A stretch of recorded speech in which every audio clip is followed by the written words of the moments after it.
morning. Good morning, Lifeline family. Welcome to our morning prayer. I was thinking about a couple of things before we got started this morning. And one of them is I've been on other prayer calls and been on morning calls where only the pastor prays because, after all, that's the voice of authority.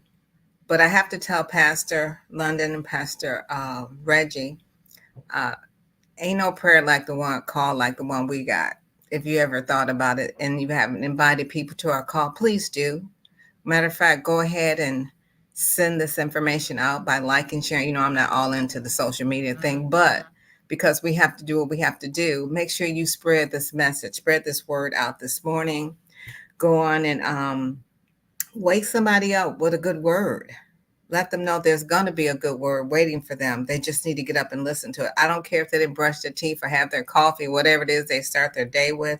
Make sure that you get somebody up this morning and spread this message of life to them, because this is Lifeline, and that's what I feel. Lifeline is a lifeline to our health, to our life, and it's something that we all need to do. So I want to welcome you in this morning. I want to say good morning to all. First, to our pastors, Pastor Reggie and Pastor London. Thank you for the rich word that you give us every week, every Sunday, every time we're in your presence. I thank you for God just using you in a great way. A lot of us have assignments and we don't walk in them. We have them. They're sitting on the shelf. They're someplace, maybe stuck in the back of our car, maybe in a book that we're supposed to have read. There could be many reasons why we're not connected to what God has called us to be, which is greatness. And if that's you, I put a challenge out there to you, whatever it might be, whether it be in your body, whether it be spiritually, something that you're supposed to be doing and you're supposed to, but it's just that you just haven't gotten up the gumption to go ahead and do that. Go ahead and lean in and let God use you, because he can do a better job than you can do any day. We always pray and wonder how God's going to do what he says he's going to do. We have our mind already made up. How's that going to happen? I know I work with lots of people when it comes to health, and they want to get well until they hear what it is that I'm going to share with them that they need to do or should be doing. And the thing about it that's so crazy is it's like, yeah, that's not the way I thought it was going to be, right? Have you ever been there? Well, I have a word for you today that I'm excited to share with you. And the first thing I want to talk about as we jump in today is something that we all want, which is wellness, right? Well, it took me to a song. It took me a song that a lot of us, a lot of you may even know. It's called It Is Well With My Soul. And I want you to just meditate and ponder in that space for just a moment. It is well with my soul.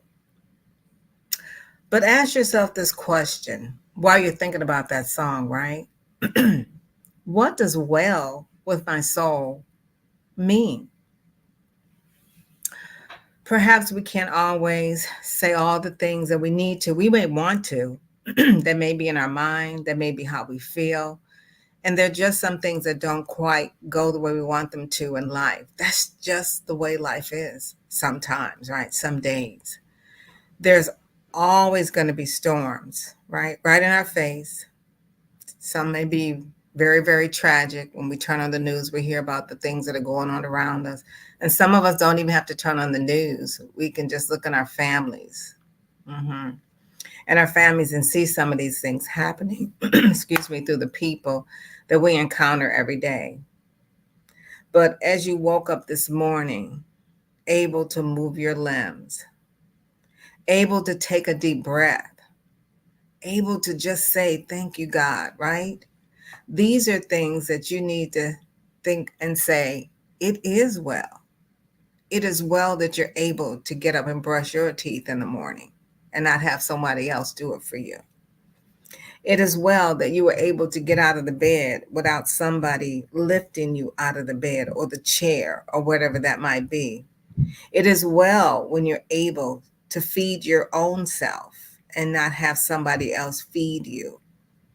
So we can confidently say that by faith, because it is by faith, and that we trust God and all that he provides to with for us, that we all know that He's our divine help, but we can confidently say that it is well with our soul.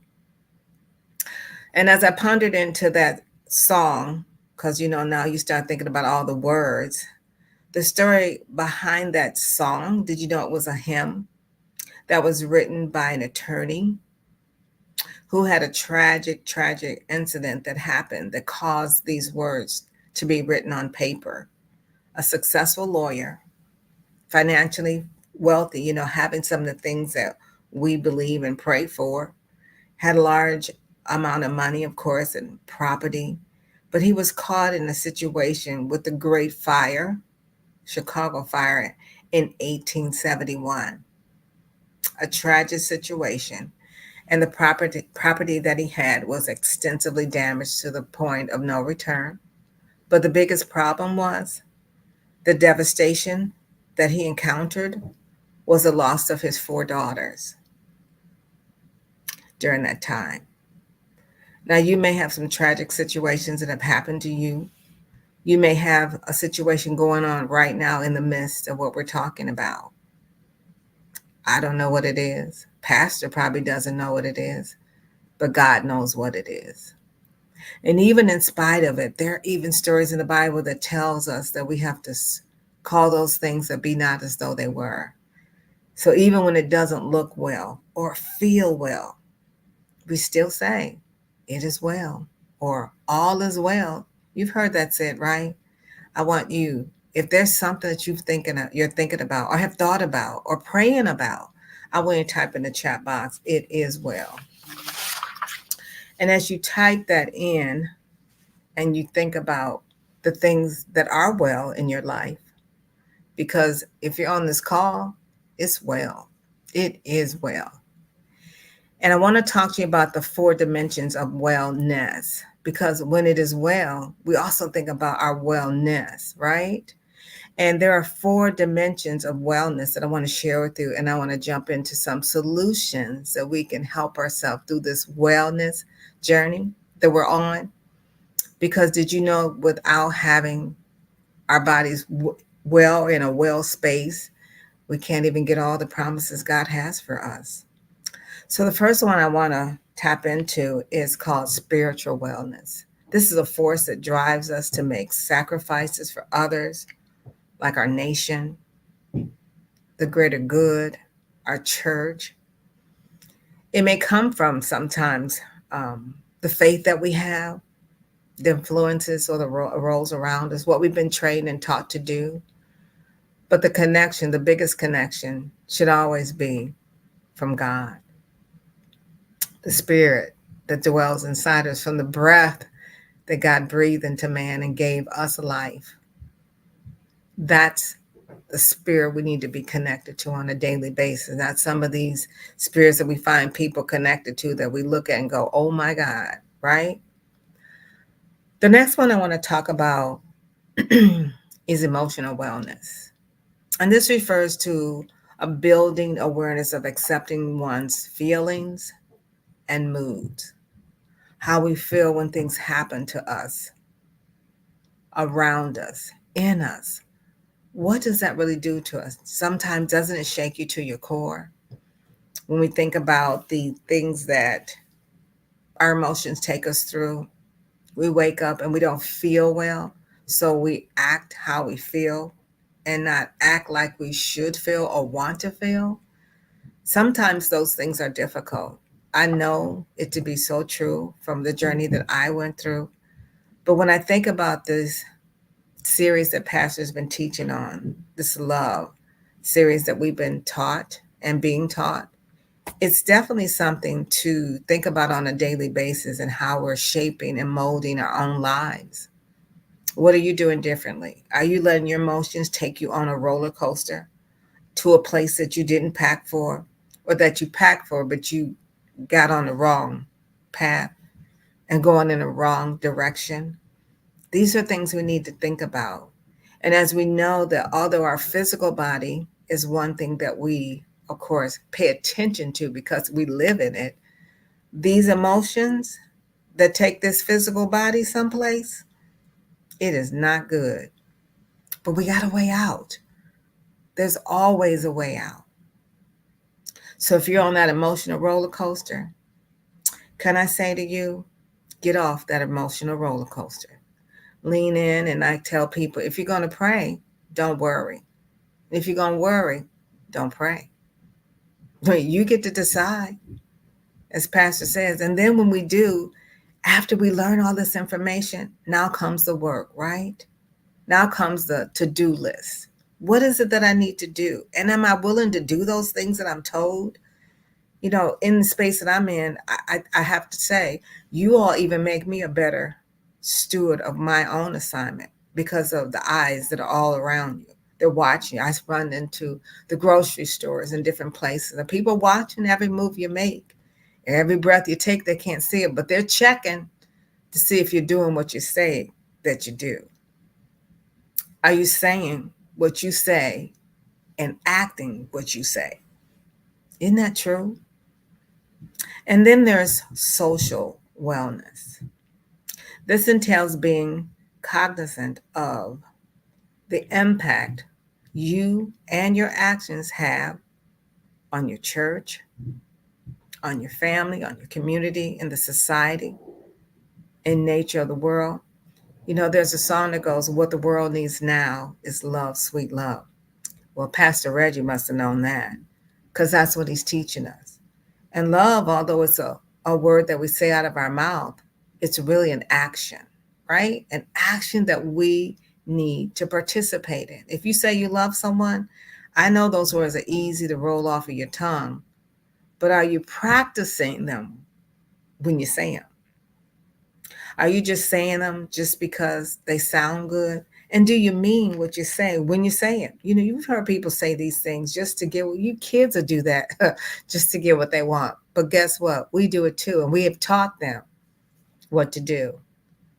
Celebrating Father's Day was just a blessing watching. My father's not here, but obviously he's always been in my thoughts and my memories. But just listen to the men share those messages on Sunday. That's important. And to let us know, as a family, as a Lifeline family, we've got a powerful family if you look at it. You know how you look at other people's families and wish that you had it like they did? No, they need to have it like we have it.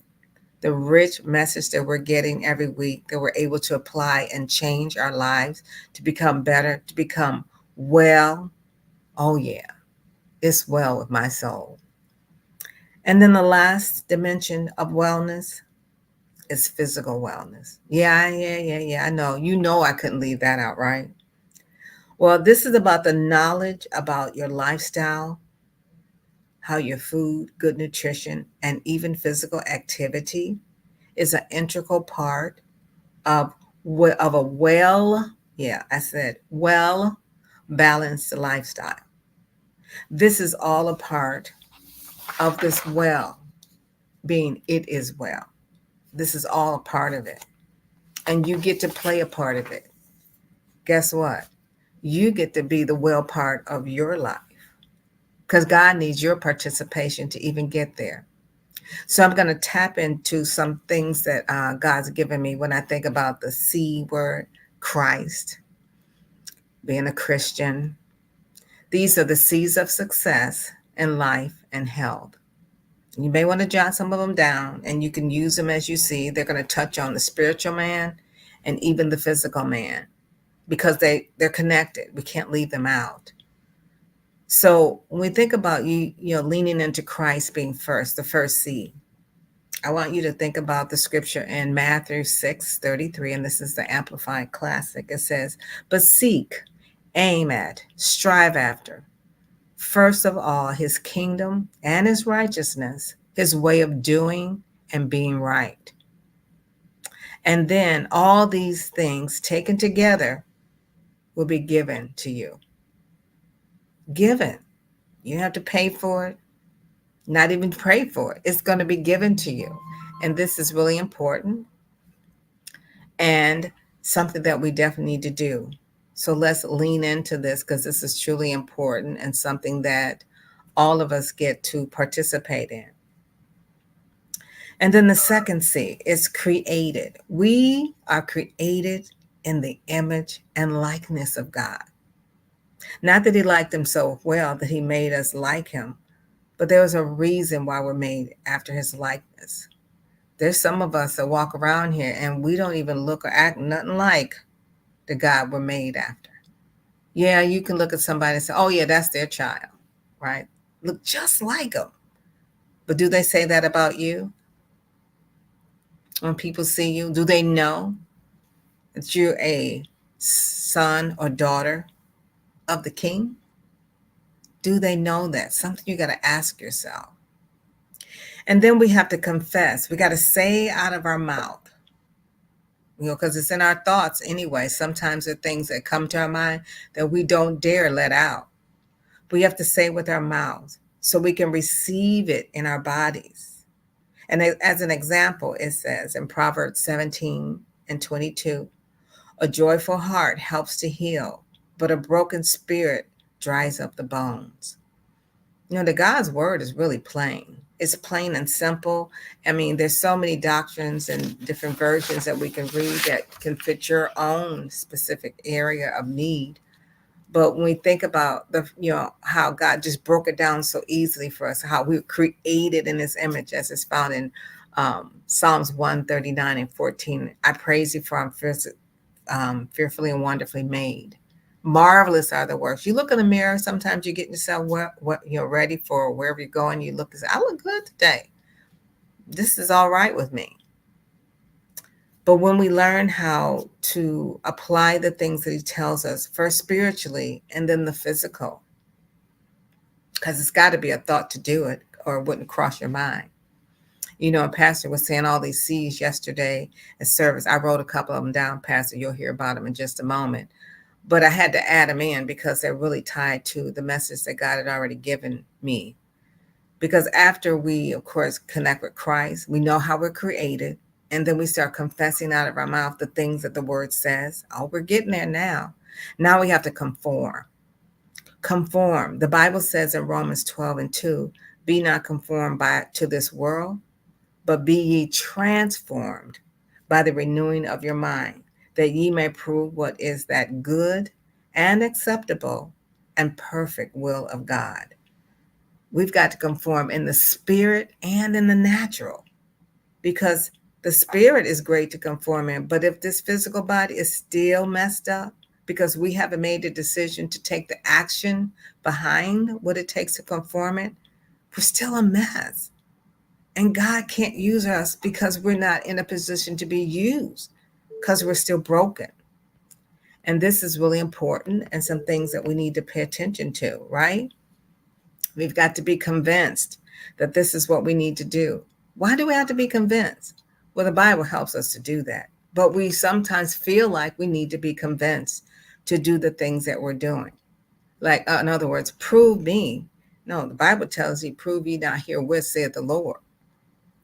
And then we need to be conditioned. These are just words that you can use to get yourself there, right? Conditioned. Sometimes that may be conditioned because we got to get our bodies right. So we got to use different elements in life to help us to be conditioned and positioned to do what it is that we need to do.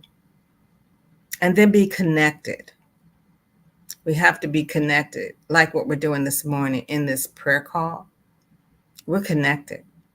You may be at your house, you may be at work, you may be driving, but we're connected. We're listening, we're tapping in and doing the things that we need to do so we can be better stewards for what God has for us to do. Because it isn't about you. It's about the assignment that's in you that God's trying to get to. Because everybody's gift is connected to somebody else's gift.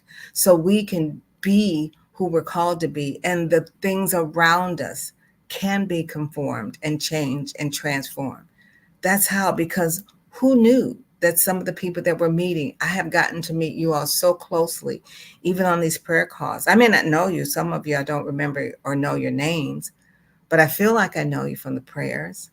I feel like I know you through how God is using you. And even though you don't get to see the real person, we still get to see the things that God would have us to see, because we're all in a a work in progress, as Pastor tells us, growing and perfecting ourselves in the journey. Sometimes contamination can get in the path, right? Things can get contaminated. Our foods are contaminated. Our spirit can get contaminated by what somebody says to us. And then it's up to us on how we respond. Don't let all that stuff in. You don't have to. We talked about that even yesterday in service, Pastor shared. You had to let it in. If it doesn't belong in, right? Let the garbage be in the garbage. But let the things that you can use help to transform you. This is so important to do. And then even in the journey, there may be some chaos, right? Chaos. This world is in chaos. In 2 Timothy 1:7, it says, there is a way that seemeth right unto man, but the end thereof are ways of death. And that doesn't mean that you'll be in the grave all the time, but the death of a relationship, the depth of a situation or circumstance, because maybe you said things the wrong way, because you spoke before you thought, and you messed the whole situation up. You could have lost your job because of something, the chaos that goes around it. We have to be careful to not speak before we think a thing through or even pray about it. This is so important. And this happens even when it's in the natural, when chaos is in our life. We have to use temperance. In Galatians 5:22 and 23, we're talking about temperance being the fruit of the Spirit. Some people can make us so mad, or when we're eating or dealing with difficult situations, we tend to choose the wrong foods. We pay the price later, just like we pay the price when we say the wrong thing, right? We tend to use food as an excuse for doing what's right. And then the sad part of this is we pass this bad habit down to our children who don't deserve to have bad habits. They can make their own, but it's us who are supposed to shape them. Well, I have a motto that I've shared it with my family, I've shared it with my employees when I had a business, but I share it pretty often, and it's good, better, best. Never let it rest until your good is better and your better is your best. You have the opportunity to do that every day, to be a better you, until you get to be your best you. And you get to decide what that really, really is. You don't have to let other people judge you and tell you who you are or who you should be or what you need to do. People are good at telling, girl, what you need. No. That's not your source. But the best that you can do is make the necessary steps that you need to take spiritually and physically, as well as emotionally, so you can be the best person and the best version of yourself, not just for you, but for those that you'll come in contact with. Now, we also have to be committed to the process. Committed. Don't just talk about it, be about it. The action plan that you put in place, and be consistent. Be consistent in your journey. Don't look at the whole picture and think that, oh my God, this is so overwhelming. You don't eat a sandwich, but one bite at a time, right? Take that bite, enjoy it, put the sandwich down, okay? So that you can at least know what the sandwich tastes like. Some people eat so fast that before you know it, I go, dang, you just inhaled that thing. We all have been there, so hungry that we could just swallow it whole. We want to make sure that we don't let life get in the way of the things that we need to do. And then change. When it's time to change, that's what it means. It's time to change. For things to change, we have to change sometimes. I know nobody likes change but a wet baby, but change is good. Sometimes we may not like it and may not feel good. When change happens, sometimes you're winning. You feel like you're winning, but sometimes you feel like you're losing. And that's only because you can't see the end, but God does. God knows the end from the beginning. And even though he tells you to get on the road, go this way instead of that way, he could be deterring you from something that could be harmful to you later on. And while you do that, get some what I call continue education. I had to use a C, but get some godlike nuggets, if you will. Study the word, get wisdom, learn, grow in what you're learning. Don't just get the change and sit on it, put it on a shelf. Like I have many books that I go in and out and I pull pieces from them, but use it, apply it. You'll be better for it as you do it. And can I say this? And I'm going to talk about, and I'll go in and out of the spiritual and the physical. When it comes to your physical, cook some better foods. Can you do that for me? Because when you do, your body will thank you 100-fold. 100-fold. We all know when people are doing something different, we hope it's not that they're changing the foods that we don't like, but they probably are. In Psalms 103:5, it says, "Who satisfied my mouth with good things, so that thy youth is renewed like eagles." That's exactly what happens when you start changing your foods. Your life is changing from the inside out. To God be the glory. Because you can't do better than he can do. But he created us on the 6th day, created our foods on the 3rd day. We need to get familiar with them, get to know them. Yes, there'll be some cheat days. Life wouldn't be good if we couldn't cheat, right? Yeah, you know when you cheat and don't even try it. But then there's some treat days too. There's some days that you can treat yourself, right? But you decide what the treats are going to be. Don't just do anything and everything. And if you slip up, don't stay down there and fall, okay? You may feel like crying some days. Spiritually, you might. You might feel like that some days. I do with the things I've gone through. It's just how you feel. But get it out. Crying is good sometimes because in days to come, guess what? You'll get to celebrate. Make some noise. Make some noise unto the Lord, a joyful noise, that is. Celebrate your wins, how he brought you through. These are all important things that we need to do and that we should do. And then this last one I want to share with you, because I believe is so important to us, is to choose. Choose ye this day who you will serve. But also in Deuteronomy 30:19, it says, "This day I call into the heavens, and I'm offering you the choice of life or death. You choose either blessings or curses, but I want you to choose life." He said this to us. Why? Because then you and your children will live. This is not just about us. This is not just about uh, the Audrey show, the Pastor Reggie show, the London show, or any one of us. You can put your name in there. But this is about us living the life, fulfilling God's purpose for our lives, connecting together, making a bigger, as we call, family, and being who God called us to be in the process. We get to do this. So choose life so that you and your seed may live. These are the seeds of success for your life and your health. And with that being said, I just want to just take a moment to thank you for this time of prayer.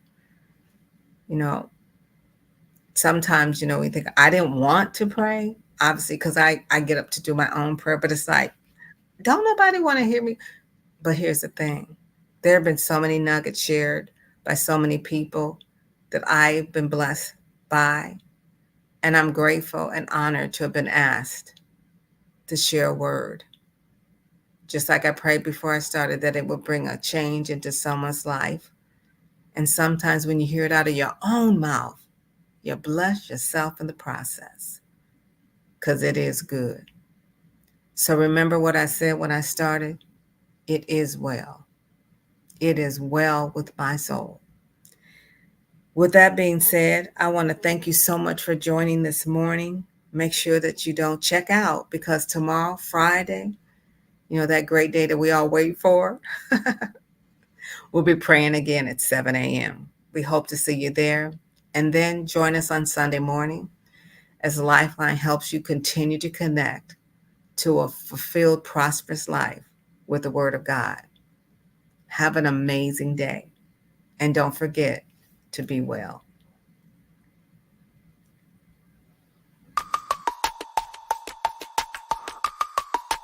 Happy Father's Day to all the fathers here and gone. To the father figures affecting the lives of those who look up to you. Lifeline partners, friends, and guests, it's time for our community updates.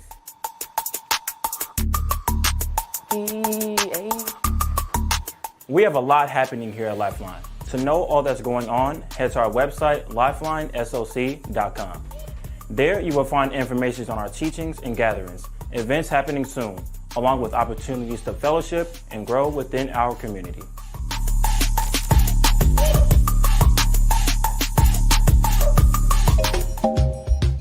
I know you all know about Bob Marley and the beautiful beaches of Jamaica, but did you know the children of Jamaica need our love? Lifeline, partners and friends, join us and Heaven's Agenda as we reach out to the student located in the District of Portland, Jamaica, by sending them school supplies and hygiene items for both boys and girls.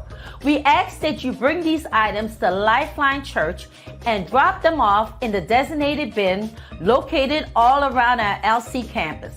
All items must be received by Sunday, July the 7th, 2024.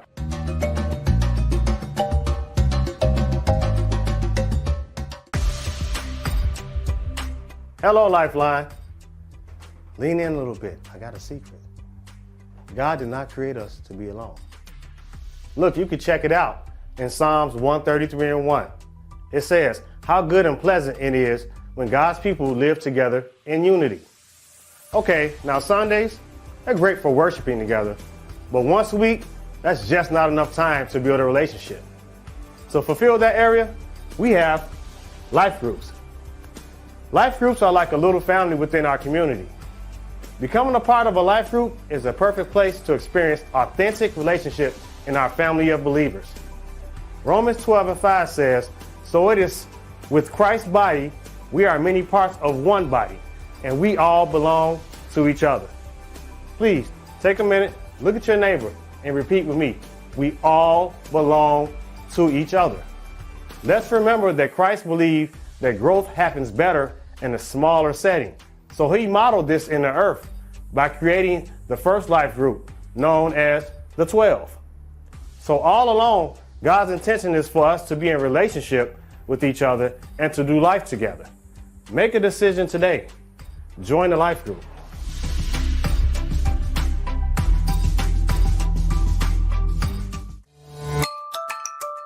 Hi, Kamika here. Did you know that we have Life Kids every Sunday for ages 0 through 10? We start at 9:30 sharp with our Life Kids choir, and then we break out into our respective classrooms to start our lessons. Check-in is at 9:30 in our lower level and ends promptly at 10:15. What are we doing while you are in big church? Learning about God, of course. Life Kids is designed to teach your children about Jesus and how to have a personal relationship with God on their level. We have an amazing curriculum with crafts, videos, games, coloring, family devotions, and so much more. We are partnering with you, their parents, to train them up in the way of the Lord, and we are excited to see the fruit in their lives. So bring your children every week. Allow them to learn about God on their level and give yourself time to recharge and refuel in the Word without those cute little distractions. All right, before I go, just a few housekeeping things.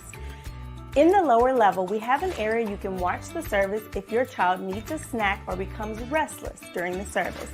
Thank you for helping us create and maintain an environment of focus in the main sanctuary.